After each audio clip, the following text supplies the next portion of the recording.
जय हिंद देवियों सज्जनों, आप देख रहे हैं मीडिया मैप न्यूज नेटवर्क। मैं हूं आपका होस्ट चंद्र कुमार। पिछले एपिसोड में हमने रावण संहिता की महज चर्चा किया था, किंतु तमाम दर्शकों की बेहद जिज्ञासा है कि वास्तव में रावण संहिता है क्या और इसका ज्योतिष से क्या संबंध है। आइए आपको पुनः ले चलते हैं उन्हीं विषय विशेषज्ञ के पास, प्रोफेसर प्रमोद आटले जी के पास, जिन्हें आप लगातार पिछले 4 एपिसोड में सुना। दर्शकों की बेहद मांग पर एक बार फिर आज हमारे अतिथि का स्वागत है, प्रोफेसर पीएम आटले साहब। प्रणाम चंद्र कुमार जी, आपको और आपके दर्शकों को मेरा प्रणाम। हमारे दर्शक रावण संहिता की बात देख करके और थोड़ा सा सुन करके उनकी बहुत बेहद जिज्ञासा हो गई है। उन्हीं दर्शकों के तरफ से कुछ सवाल मेरे पास आए थे, मैं उसका उत्तर आपसे जानना चाहूंगा। जिसमें जो सबसे ज्यादा लोगों के प्रश्न थे वो ये था कि ज्योतिष विद्या में रावण जैसा दक्ष क्यों माना जाता है। चंद्र कुमार जी, जैसा हमारे शास्त्रों में वर्णित है कि रावण एक ब्राह्मण था और उसको दशानन भी बोलते थे, या लोगों की मान्यता है कि उसको 10 सिर थे। अब आज के समय में ये संभव नहीं कि किसी को 10 सिर हो, तो रावण संहिता जो है वो अपने आप में 10 खंडों में 10 खंडों में बटी हुई है और हर खंड अपने आप में एक शास्त्र है। मराठी में लोग कहते हैं कि रावण जो है ये दशग्रंथि विद्वान था। तो ये जो 10 सिर है, वो 10 सिर जो है वो एक कल्पना मात्र है, पर उसका मतलब ये है कि इसको 10 खंड जो उसने ज्ञान दिया है उसमें सबसे ज्यादा इंपॉर्टेंट जो बात उन्होंने बताई है कि इन 10 खंडों में रावण ने तंत्र, मंत्र, ज्योतिष, वनस्पति शास्त्र, खगोल शास्त्र, राजनीति शास्त्र, खनिज शास्त्र, भूशास्त्र, तो इन सारे खंडों को उन्होंने अलग अलग ग्रंथों में जो है वो वर्णित किया है और एक दूसरे का संबंध कैसे है इसका विवरण रावण ने इन 10 खंडों के अंदर किया है। इस खंडों को इकट्ठा करके इसको रावण संहिता का नाम दिया है। अब तक जो हम लोग जानते रहे वो केवल इतना ही जानते थे कि रावण केवल लंका का राजा था, लेकिन आज आपसे जो बात सुनने को मिल रही है कि जो दशानन था या जो 10 शीर्ष था, उसका मतलब वो 10 ग्रंथि का विद्वान था जी। तो इसी को हम थोड़ा सा आपसे जानना चाहेंगे कि क्या रावण को ज्योतिष का महान आचार्य भी कहा जा सकता है। देखिए, हमारे यहाँ हमने पहला जो अपना एपिसोड किया था वो ये किया था कि क्या ज्योतिष विज्ञान है, मिथक है या कल्पना मात्र है। और अपन ने कहा था कि ज्योतिष एक विज्ञान है। अब विज्ञान की 2 चीजें होती हैं कि एक होता है आविष्कार और एक होता है अनुसंधान। और आविष्कार किस चीज का, कि जैसे वर्णित है ज्योतिष में, यत् पिंडे तद ब्रह्मांडे, जो हमारे शरीर में है वही ब्रह्मांड में है और जो ब्रह्मांड में है वो हमारे शरीर में है। आज हम बात करते हैं कि सब एटम बम बन गया। हमारे यहाँ ब्रह्मास्त्र कब से वर्णित है, हमारे यहाँ आग्नेयास्त्र कब से वर्णित है। आज हम नेपाम बाम या फैट बाम की बात करते हैं तो ये हमारे यहाँ आग्नेयास्त्र उस समय भी मौजूद थे। आज आप आर्टिफिशियल रेन करवाते हैं, वरुणास्त्र हो गया। तो पहले जमाने में भी चलते थे, भाई सामने वाले ने अगर अग्निबाण चलाया है तो आपने वरुणास्त्र चला दिया। तो होता क्या है कि हमको ब्रह्मांड में जो चीज ऑलरेडी है उसको हमको जानना है। जब हम उसको जानते हैं तो उसको हम बोलते हैं इसने आविष्कार किया।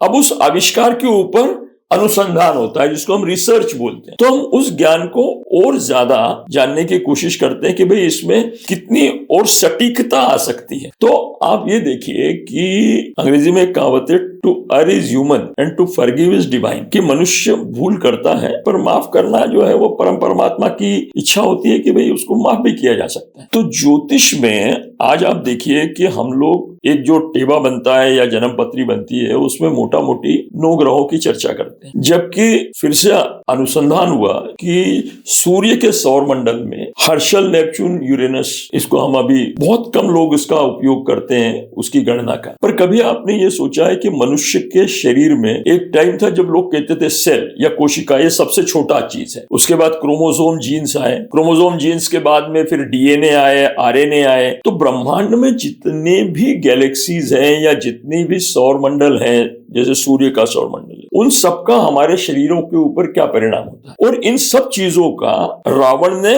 उसमें वर्णन किया हुआ है जी। अभी आपने कहा कि आग्नेयास्त्र उस समय भी होते थे, आज भी है। आज भी है। लेकिन जो मेरा मानना है कि पहले जो अग्निबाण होता था वो लक्ष्य करके वापस भी आ जाता था तर्कश। आज क्या हम ऐसा बना पाए? चूंकि आप फौज से इसलिए कोई प्रश्न कर नहीं, देखिए क्या होता है कि आज के समय में हमारे जितने भी अस्त्र हैं उन सारे अस्त्रों को आप जो है वो न्यूट्रलाइज कर सकते हैं, क्योंकि इसका एक उदाहरण महाभारत में आता है कि अश्वत्थामा ने पांडवों के ऊपर ब्रह्मास्त्र चलाया। तो व्यास मुनि आए, उन्होंने कहा यार ये क्या कर दिया तुमने, तुम एक ब्राह्मण पुत्र हो और तुमने ब्रह्मास्त्र का इस्तेमाल गलत इस्तेमाल किया। तो बोले मेरे को ब्रह्मास्त्र वापस लेना नहीं आता। ब्रह्मास्त्र अर्जुन को वापस लेना आता था, अर्जुन वापस ले सकता था, अश्वत्थामा को नहीं आता था। तो वो परीक्षित के ऊपर चला दिया गया कि जो उत्तरा थी अभिमन्यु की पत्नी, उसके गर्भ के ऊपर उसको डाइवर्ट कर दिया और उसको भगवान श्री कृष्ण ने जीवित किया ब्रह्मास्त्र लगने के बावजूद भी। या जब सीता माता की खोज में हनुमान गए थे तो हनुमान को इंद्रजीत ने या मेघनाथ ने ब्रह्मास्त्र चलाया, जबकि हनुमान जी को ये वरदान था कि उनको कोई अस्त्र जो है वो पीड़ा नहीं पहुंचा सकता। तो हमारे यहाँ बजरंग बाण या हनुमान चालीसा में क्या वर्णित भी है कि ब्रह्मास्त्र का अपमान ना हो, इसलिए हनुमान जी उस ब्रह्मास्त्र में बंध गए। अगर हम इसको विज्ञान की दृष्टि से देखें तो हमें लगता है कि जो बात आप बता रहे हैं वो बिल्कुल सही है, क्योंकि चाहे आपने बताया कि परीक्षित यानी वो ब्रह्मास्त्र वापस लेने नहीं आता तो कहीं न कहीं उसे डिस्ट्रॉय करना है, और फिर वो उसके जो विद्वान थे उन्होंने वापस लेना भी उनको, यानी कि टोटल विज्ञान पे ही आधारित हमारा अध्यात्म भी है। भाई आज भी आप मुझे बताओ, ये S-24 आ गया या S-400 आ गया, ये जो एयर डिफेंस सिस्टम है, ये एयर डिफेंस सिस्टम क्या है कि सामने वाले ने अगर कोई मिसाइल छोड़ी है तो आप उस मिसाइल को कैसे न्यूट्रलाइज कर सकते हैं। फिर से हम उसी ज्योतिष पे आते हैं कि रावण के बारे में ये सुना है कि वो ग्रहों को नियंत्रित कर सकता था। हाँ, बिल्कुल कर सकता था जी, पर उसकी कोशिश उसने की, पर उस कोशिश में आप प्रकृति में विकृति नहीं कर सकते। हमने पिछले एपिसोड में चर्चा की थी कि इंद्रजीत जब पैदा हुआ था मेघनाथ, तो उसके लिए उन्होंने सारे ग्रहों को इस तरीके से बंदी बनाया था कि वो जहां चाहेंगे वहां उसको रख सकते हैं। फिर भी शनि ने अपना पैर हटा दिया और फिर उसके ऊपर खड़ग से वार किया उसने, रावण ने। तो शनि को कहते हैं कि वो लंगड़ा ग्रह हो गया, पंग हो गया, या ग्रहों को रावण ने बंदी बना लिया था। अब इसका तात्पर्य क्या है कि इसके पास में जो मैंने कहा ना, रावण संहिता में मंत्र शक्ति भी है। तो आज भी आप देखिए कि नेवी में ये जो जल सेना है इसमें सोनार या साउंड का बड़ा महत्व होता है। आप देखेंगे कि लोग बाग जो फिजिक्स पढ़ते हैं, एक पोटेंशियोमीटर का एक्सपेरिमेंट होता है, तो उस पर वजन लगाया जाता है ट्यूनिंग फॉर्क से करके, और एक राइडर लगाते हैं, वो उसकी जब फ्रीक्वेंसी मिल जाती है तो वो राइडर उड़ जाता है। इसका मतलब है कि ध्वनि में इतनी ऊर्जा होती है कि वो कंस्ट्रक्टिव काम भी कर सकती है और डिस्ट्रक्टिव काम भी कर सकती है। तो मंत्रों में दो चीज होती है कि एक ओमकार मंत्र होता है जिसमें हमारा मुंह जो है वो बंद हो जाएगा, और एक मंत्र होता है जिसको बीज मंत्र बोलते हैं, जिसको ओम गींग श्लींग, जिसमें हमारा मुंह खुल जाता है। तो जो वाइब्रेशन से मंत्रों के जो उच्चारण है उसके जो फायदे हैं या उससे नुकसान हो सकते, वो दोनों आज संभावित है। तो कहने का तात्पर्य ये है कि रावण ने ग्रहों को नियंत्रण में तो कोई प्रकृति को कर नहीं सकता, पर इसने ये कर सकता था कि आप गणना के साथ में किस मुहूर्त ज्ञान के ऊपर या किस समय के ऊपर वो कोई कार्य करे जो सफल होगा या विफल हो। पर इंग्लिश में कहावत है, food for someone is poison for some, कि अगर किसी के लिए कोई चीज जो है वो अन्न है, पौष्टिक है, वो दूसरे के लिए विष भी हो सकता है। और प्रकृति चलती ही ऐसे है कि अगर देव है तो दानव है। इसी को समझते हुए जैसे भी आपने बताया कि रावण जो है 10 ग्रंथियों को जानकार था, तो क्या वो नाड़ी विद्या का भी जानकार था? हाँ, वो नाड़ी विद्या का जानकार था, वो मंत्र का जानकार था, वो तंत्र का जानकार था, और उसने शिव तांडव स्तोत्र की रचना की थी, क्योंकि रावण जो है वो शिव का सबसे बड़ा भक्त माना गया। पर केवल अधर्म की वजह से उसको चंद्रहास खड्ग भी खोना पड़ गया, क्योंकि आप किसी भी विद्या का उपयोग जो है वो समाज के या धर्म के विरुद्ध करेंगे तो आपका पतन निश्चित है। तो रावण जैसे 10 ग्रंथि या 10 आनंद की बात, तो उसमें ये कभी आपने पहले समझाया कि वो खगोल विद्या का भी विद्वान था। बिल्कुल, तो राजनीति शास्त्र का विद्वान था। नहीं, मैं खगोल पे अभी बात करता हूँ कि जो ग्रहों की दूरी, गति, कक्षा, नक्षत्र, ये सब की गणना वो आज भी होती है, उस वक्त भी करते थे। आज आप मुझे बताइए कि इतना सारा आज, और उसमें मतलब कि उसी पद्धति को आज आप लोग कर रहे हैं। बिल्कुल बिल्कुल पद्धति में कोई फर्क नहीं है भाई। 2 और 2 4 उस वक्त भी होते थे और आज भी होते हैं, पर आज जो कंप्यूटरीकरण हो गया, जो वापस जो अनुसंधान हुआ, उससे गणना करना हमारे लिए आसान हो गया। पर वो गणना जो है वो मन में उस वक्त वो कर सकता था। इसका एक उदाहरण देता हूं मैं। आज के टाइम पे जो हम लोगों ने देखा है, एक शकुंतला देवी हुआ करती थी जिसको ह्यूमन कंप्यूटर बोलते थे। वो कैलकुलेटर से फास्ट गुणा भाग जोड़ बाकी या वर्क कर पाती थी। तो वो गणित के अंदर, उसके अंदर वो मेधा थी या वो प्रतिभा थी जिसकी वजह से वो, और she was not formerly qualified, बहुत ज्यादा एजुकेटेड लेडी नहीं थी। अगर आज आप गूगल भी करें तो आपको शकुंतला देवी के बारे में मालूम पड़ जाएगा। तो मतलब ये क्या दैवी शक्ति थी या कैसे? अब क्या होता है कि हम कभी इस बात पर चर्चा करेंगे, पराविज्ञान जो होता है, पैरासाइकोलॉजी जिसको हम अंग्रेजी में बोलते हैं, वो कुछ लोगों की जो हमारा ब्रेन है उसका शेप आपने देखा होगा अखरोट की तरह होता है। तो एक लेफ्ट ब्रेन होता है, एक राइट ब्रेन होता है, और दोनों के फंक्शंस अलग अलग होते हैं। तो अगर किसी के हाइपर सेंसिटिव हो जावे तो उसके अंदर ऐसी शक्तियां आ जाती है कि वो किसी भी गणना को बड़े आसानी से कर सकते। या फिर 2 और लोग हो गए हैं जिनके बारे में हम जानते हैं, एक है पीटर हरकोस और दूसरा है यूरी गेलर। यूरी गेलर किसी चीज को छू देता था तो उसका भविष्य भी बता देता था, पास्ट भी बता देता। चाहे वो आदमी हो, अगर उसने लकड़ी को छू लिया तो बता देगा ये कौन से पेड़ की लकड़ी है, कहाँ उगी होगी, और इसका एक हिस्सा अगर फर्नीचर के रूप में आपके घर में है तो बाकी की लकड़ी का क्या हुआ होगा। ये सब अवेलेबल है गूगल पर। पराविज्ञान, ये पराविज्ञान। तो ठीक है, मैं प्रोफेसर साहब आगे इस पे चर्चा करूंगा। अभी हम सिर्फ उसी बात पे आ रहे हैं जो हमारे दर्शकों की क्वेरीज है।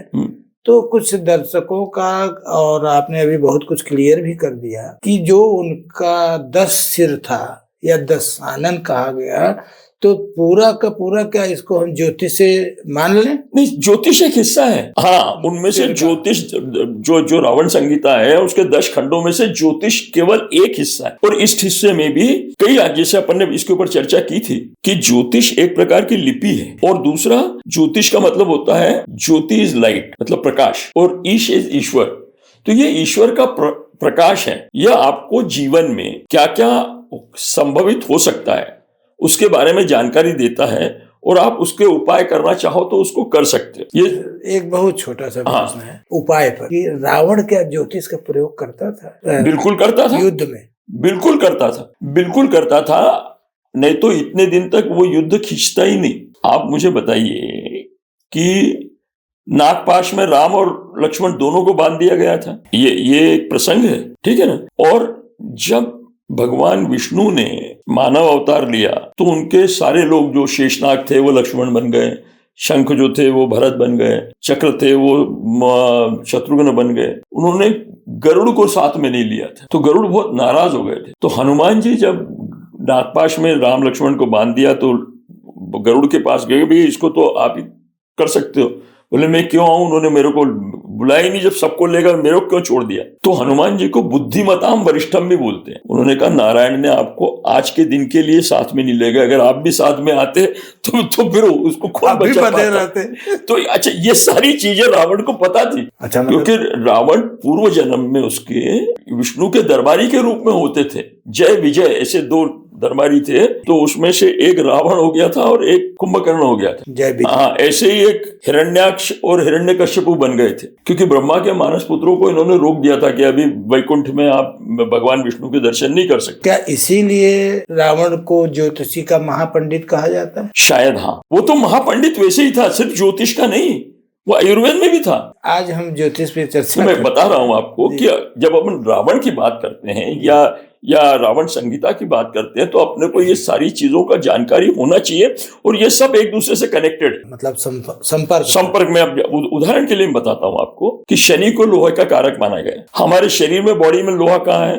हीमोग्लोबिन, आरबीसी, जो रक्त की लालिमा है, वो लालिमा जो है वो हीमोग्लोबिन है। तो शरीर में हमारे शनि है। अब रक्त की कोशिकाएं बनती कहाँ है? तो बोन मैरो में बनती है। तो अस्थि का कारक होता है सूर्य, और अस्थि के अंदर ये आरबीसी या लोहा निर्माण होता है, इसलिए सूर्य शनि एक दूसरे के पिता पुत्र माने गए। तो हर ग्रह हमारे शरीर के अंदर की जो रचनाएं हैं उसमें किसी न किसी को प्रभावित करता है। मतलब ज्योतिष एक पार्ट हुआ, और इसकी धारा वेद और वेदांग से आई बिल्कुल। और उसी से रावण संहिता की रचना हुई। रावण संहिता की रचना उसकी वजह से नहीं हुई, रावण संहिता में इनकी रचना हुई। रावण को रावण की संहिता नॉलेज था। हाँ, 10 ग्रंथियों का। हाँ, कि वो सब लिख दिया जिसका नाम रावण संहिता। हाँ, वो जब पूरे जो 10 खंड है उसके, उस पूरे 10 खंडों को अलग अलग करने के बजाय रावण संहिता एक नाम दे दिया, जिसमें तंत्र ज्योतिष का तंत्र मंत्र यंत्र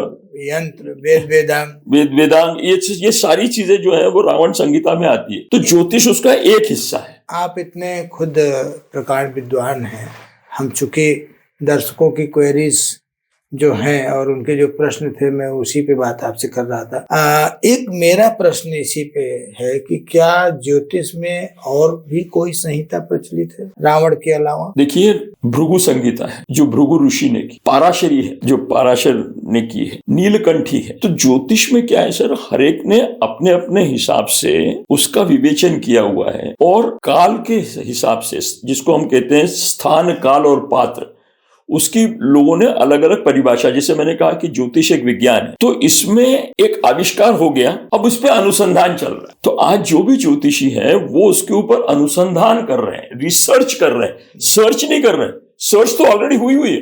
और उसमें भी क्या होता है कि जैसे अपन ने पिछले एपिसोड में देखा था कि एक समय या युग ऐसा था जब गुरु काफी प्रभावित माना गया था। क्यों? क्योंकि जो सामाजिक प्रथा थी वो ऐसी थी, यथा राजा तथा प्रजा। आज हम डेमोक्रेसी में है, यथा प्रजा तथा राजा। तो आज शनि का महत्व बढ़ गया। तो ये क्या हो गया कि ये हमारा अनुसंधान है, ये रिसर्च है, आविष्कार नहीं है। आविष्कार रावण कर गया, रावण संहिता। बहुत बहुत धन्यवाद आपका और हमारे दर्शकों का भी बहुत बहुत धन्यवाद। लेकिन मैं दर्शकों से एक निवेदन करना चाहता हूं कि वो इसको लाइक करना, शेयर करना नहीं भूलेंगे। यह अद्भुत जानकारी जो आपको किसी भी चैनल पे या किसी भी संहिता में नहीं मिलेगी, जो प्रोफेसर प्रमोद माधव आटले जी आज हमारे स्टूडियो में आकर के हम लोगों की कृतार्थ किए। जय हिंद।